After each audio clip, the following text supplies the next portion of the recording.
Have you ever seen flowers used in media in a way that seems meaningful but out of place or nonsensical? Well, in this video, I'm going to show you the secret meaning behind flowers, which so happens to be a clue to the purpose of our suffering. We will be looking at multiple esoteric traditions in order to see how the symbolism seems to always converge on the same idea, that the flower represents consciousness blooming through suffering.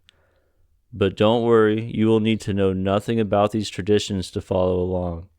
Just an open mind to the possibility that the symbolism may be part of something much deeper than any single religion or tradition. So, to start, let's look at the lotus flower in Buddhism and Hinduism. The lotus grows from the mud, through the water, and blooms above the surface in the light. The mud represents the physical body and its instincts, trauma, and everything primal. This is all necessary for consciousness, but it is not consciousness itself. Rather, it is like a machine without a spirit animating it.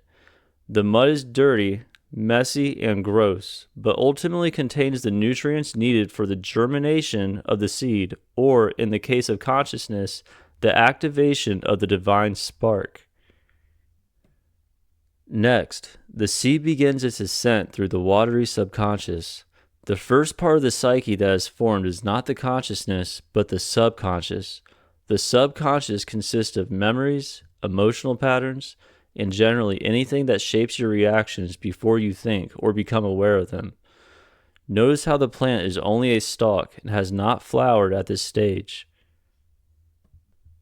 Now the flower is above the water and can receive the sunlight directly. This is the birth of consciousness, wisdom, and awareness, but it comes at a great price. The direct confrontation with the subconscious, the very thing you must confront first in order to receive the gift of consciousness. The word soul comes from the same Greek word used in the Bible as psyche. The two are fundamentally interchangeable.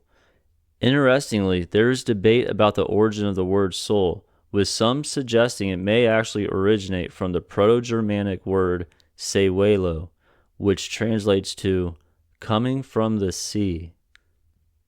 I will be covering this in later videos, but just keep in mind for now that the soul and psyche are symbolically represented as mazes, flowers, and what emerges from cubes.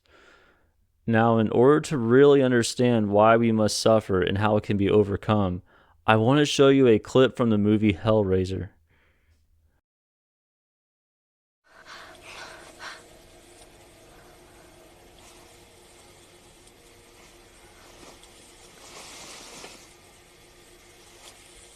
You're awake. Good girl. What happened? I'll get the doctor. Wait a minute. How did I get here? I won't be a moment.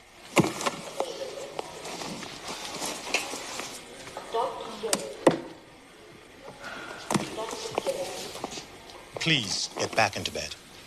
I have to call my father. That's easily arranged, but first, back into bed. It's important. It really is. First things first. We'll get your telephone after we've talked. What about this? Ringing the bells? You were hanging onto it like grim death. I don't remember. Well, the police will want to speak to you. You know that. Oh, Christ. In the meantime, maybe this will jog your memory.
box.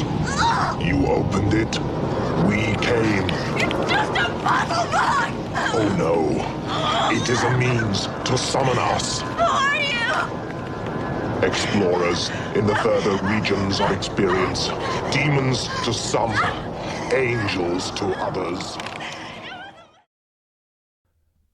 At this point, there are two important details I want to touch on. What this scorpion monster represents, and what is meant when Pinhead claims that he is demons to some and angels to others. So, the scorpion monster represents something called the Guardian of the Threshold, which comes from ancient Egypt and, in my opinion, likely extends beyond recorded history. The idea behind the Guardian of the Threshold is that an entity representing your own subconscious creates a barrier between ordinary consciousness and deeper spiritual reality. This Guardian of the Threshold is often reported to appear in dreams or when one first begins to astral project. It is commonly understood to be an amalgamation of your fears that must be faced head-on so that only those who have done the appropriate inner work gain access to the sacred and more subtle planes of reality. The scorpion is associated with the Guardian of the Threshold because it is a symbol of a chthonic realm. In astrology, Scorpio falls during the darkest part of the year, which reflects this same symbolism. Now for Pinhead's strange comment about himself being a demon to some and an angel to others. I will not make any claim about whether Pinhead represents entities separate from ourselves or if he is simply another aspect of our unconscious at play.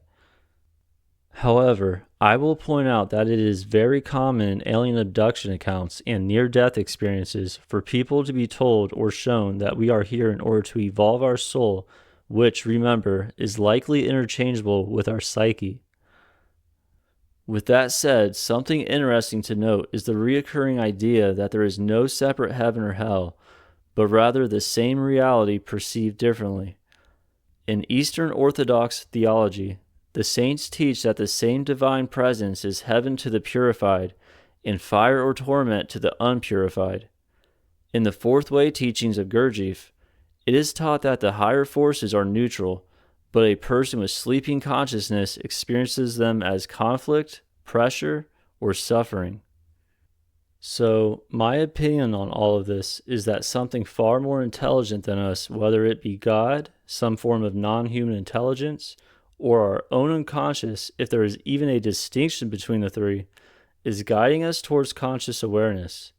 And to end, this all seems to boil down nicely to Carl Jung's famous quote, "One does not become enlightened by imagining figures of light, but by making the darkness conscious." And with that said, this is something I've been thinking about a lot lately. Thanks for watching.